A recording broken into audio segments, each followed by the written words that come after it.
Fight!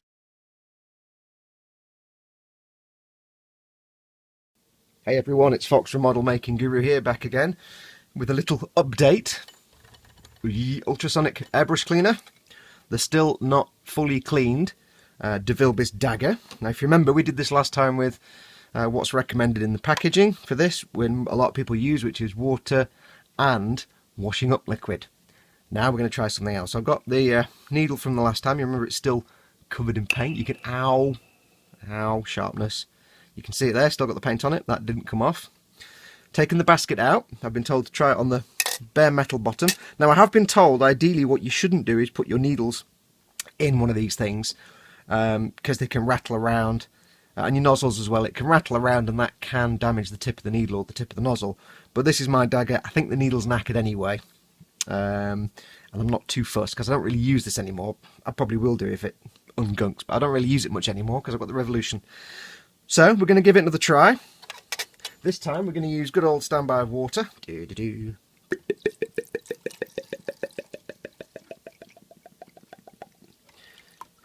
And then instead of washing up liquid, I got myself some Medea Airbrush Cleaner. So we're going to put the airbrush cleaner in. Yeah, Tony said a big dollop, so.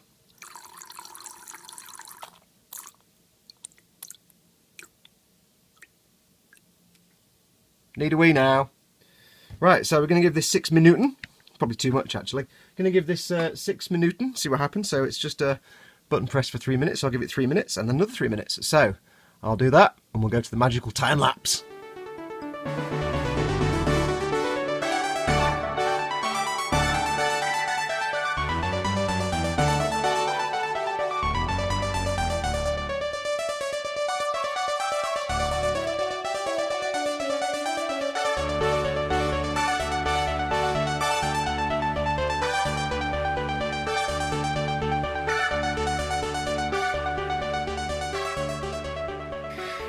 Righty, so I gave it 4 blasts in the end. So that's 12 minutes. Let's see how we did. It's a little bit warm. Well, there's no paint left on the chassis. A little tiny bit there. So that's done quite good. Trigger had some gunk on it, so that's clean.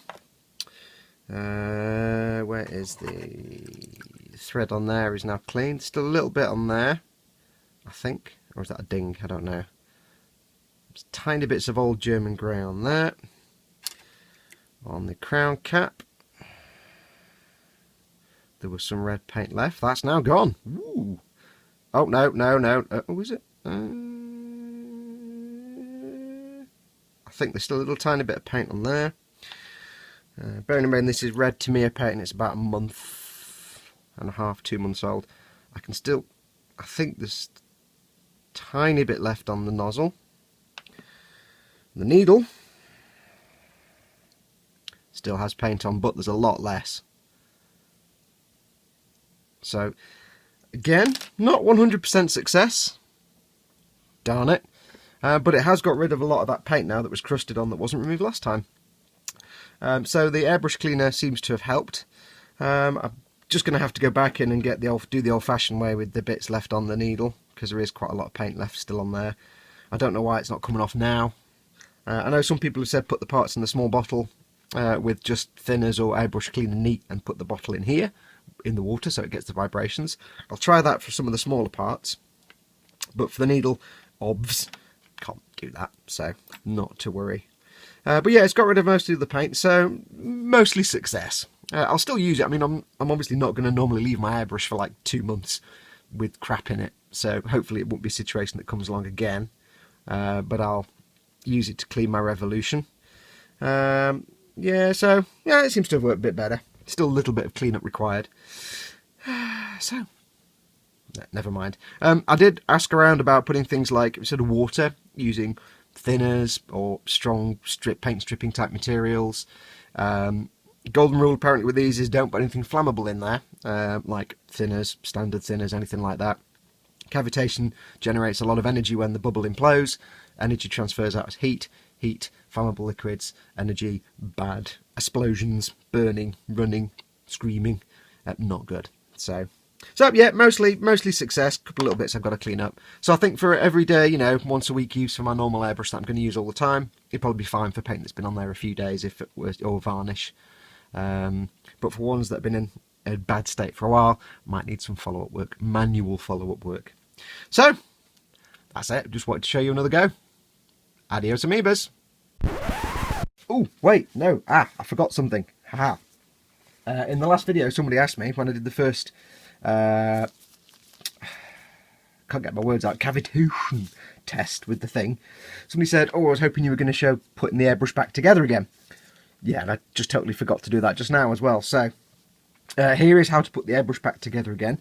After I finished that film of the second attempt, where it got rid of most of the paint, but not all of it, I ran my my Revolution again. There was some bits of paint on the inside of this. That's all now gone, but that paint was only a few days old. So I can report for recent paint, like at end of the week strip down, the ultrasonic thing works really well. So thumbs up. Anyway, how to put this thing back together. I have my main body, and this is going to be very similar for most airbrushes, not all, but most. So we have the main body of the airbrush, and in here I've just had them in here drying. We have the crown with the nozzle cover, the crown cap, and the nozzle. Now I couldn't show you taking this off on the DeVilbiss because I can't figure out how you get the nozzle out. It's just round, so there's nothing for a tool to grip onto. On the Revolution, it's got a little nut built into it, so hooray! So I was able to get the nozzle out. That had some paint in it actually, but that's all gone now. So anyway, how do you put this back together? Dead easy. So if we get these parts out, and really carefully get them out because you don't want to lose any of them. And you've got to be super careful with the nozzle because if you squish it, it's just soft metal, if you squish it, it will just go deformed, then you have to buy a new one. Your airbrush won't work, it'll be horrible. So the first thing you need to do is you have your main body. I've also got here the interior for the trigger sort of system. The trigger und the needle. Ja, das ist richtig. Right, so first thing you want to do is put the nozzle back on. And now this is quite tricky. It'll be really super gentle. You won't see this because it's so small. I mean, look at the size of it. So I want to put the nozzle back in the nozzle hole very carefully and just gently, without squashing it, if you can do it. Still, it's not fully dry yet, but I wanted to film this now and add it onto the end of this video. So there's still some water, and what I'll do is once I've done this, I'll take it all apart again and leave it to dry overnight. So get your nozzle. And I know you can't see this. And I'm doing it from a distance, which makes it harder for me. So, and I'm also doing it with gloves on as well, which doesn't help. So get your nozzle. Might be easy to turn the brush rather than the nozzle. Or not, as the case may be. I think there we are.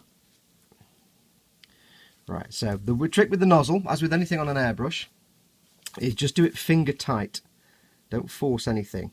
So I'm just going to do that finger tight. And then I have the little nozzle tool here, little spanner, Euro spanner, and I'm just going to, as I say, it's got like a nut shape built into it, so this is super easy to replace or remove. So I'm just going to tighten it a little tiny bit, and not tight at all, just tightish. Doesn't have to be super tight. I've got to get it on and off, so I want to be able to just pop it off and pop it on, so just over finger tight. Then to protect that, we'll put the nozzle cap back on. It just screws on. And as I say, this is for the Iwata Revolution, but it's kind of very similar for most airbrushes. And most airbrushes, they won't give you instructions how to take the thing apart. So they're on. This one's finger tight, this one's a little bit tighter. If you don't do this fully tight, some airbrushes like the Dagger have a rubber O-ring that goes around here. This one doesn't. But it's a nice good seal. Just do this a little bit tight. If you leave it too loose, you'll get like foamy bubbles coming out when you spray. It's not the end of the world, it just means it's a bit loose. I also haven't taken the air valve out because you shouldn't really need to do that very often, if ever. And I've never have, so I'm not even going to try. Now the next bit is the tricky bit. If you look inside, I don't think you'll see on here, but there's a little, where the trigger goes in, there's a hole in here that leads down to this air valve. And the way a trigger works is you've got the trigger and the little dangly bit. What you need to do is basically get that dangly bit into the hole. And also note the trigger's got this hollow section in the middle. that needs to go front to back because the needle goes through this. So don't do it this way, it's that way. Now I probably can't do this first go. Got shaky hands today, not like I've been on the beer or anything. Hang on, I've got to do this from a distance. From a distance, I've got to do this from a distance and whilst on camera. And it's not going to go first time. Now, if you're ever working with your airbrush and your trigger pops out, look at that, perfect. If your trigger pops out, don't panic. You might not be able to get it back in again. I mean, it won't pop out while the needle's in there because the needle stops it coming out. But if you're doing anything like you're cleaning it, you've taken the needle up and the trigger pops out, don't panic. The first time it happens, you'll shit bricks, let's be honest. It just goes back in, that little dangly bit goes into the hole that's at the top of this. So that's now in there. It's very loose. So the next thing you need to do is get, I don't really know what this is called, I'm guessing it's some kind of tensioner system. This sits behind the trigger, and you need the little flangey bit at the top here, as at the top. Don't worry, that's not going to come off. You need to be cautious with these though, because I've got the needle chuck on the end here to stop it, but if you pull that apart, if that wasn't on there, you'd have a spring in here that tensions it all. So if you can, keep the needle chuck on the end just to stop it all coming apart. If you lose that spring inside or it gets damaged, you can, as I know Helgen35, Tony has done, use a spring from a biro. It's not perfect, but it works. I think that's the one he replaced anyway. So, holding the trigger in place, you want the little bit here at the top, and I'm just going to slide that in. So see how it slips behind the trigger? Slide that in and tighten that up. Can be a bit fiddly. Doesn't always want to go in. And again, just screw that in until it's finger tight. Depending on your airbrush, may take a little while. That's finger tight now, not over tightened at all. And I just want to double check I can still push down. Yep, and I can pull back. Absolutely. Now, if you ever find that your trigger sticks, and it is quite common with these revolutions, when you push down and you pull your finger off, if air still comes out, or if it just kind of slowly moves up, it just needs a bit of the airbrush lube on the very end of the trigger, dangly bit. You get one with the airbrush, the tiniest amount, just on the end of that little dangly bit on the trigger. Put it back in again, it should be fine. So that's in. Take the needle chuck off. We're going to replace the needle. Always best to do this. That piece is just rolled off across the desk. Do you know? Always best to do this with the crown cap and the nozzle cover on, just to avoid yourself damaging the needle. So what you want to do, I don't know why you do this, but you do. You want to push the trigger down. I don't know why you do that. Very carefully thread the needle into the end of the needle tube. Gently, no pressure at all. Just gently push it with your finger. You'll get some resistance. That's when it's got to the nozzle. So just a little bit more of a push, and it's in. And then you want to get the needle chuck, screw that back on, and again, finger tight. I'm not over tightening it. Just double check your trigger. Still goes up and down. You can still pull back. What this does, this needle chuck actually holds the needle in place so you can pull it back and forwards. If I do it without that on, it still does it a bit, but what you'll see is this piece here is moving backwards and forwards, but the needle isn't. So that needle, you can't really see it, but that needle isn't pulling back into the nozzle to release the paint. So the needle chuck, which has gone here, simply goes on top, and that means then the needle moves backwards and forwards as well. And when you're spraying paint, what you're basically doing is you're pulling the needle back into the nozzle, so the nozzle gets wide, the gap gets wider, and more paint can come out. So that's why paint increases when you pull the trigger back. Just make sure that's finger tight.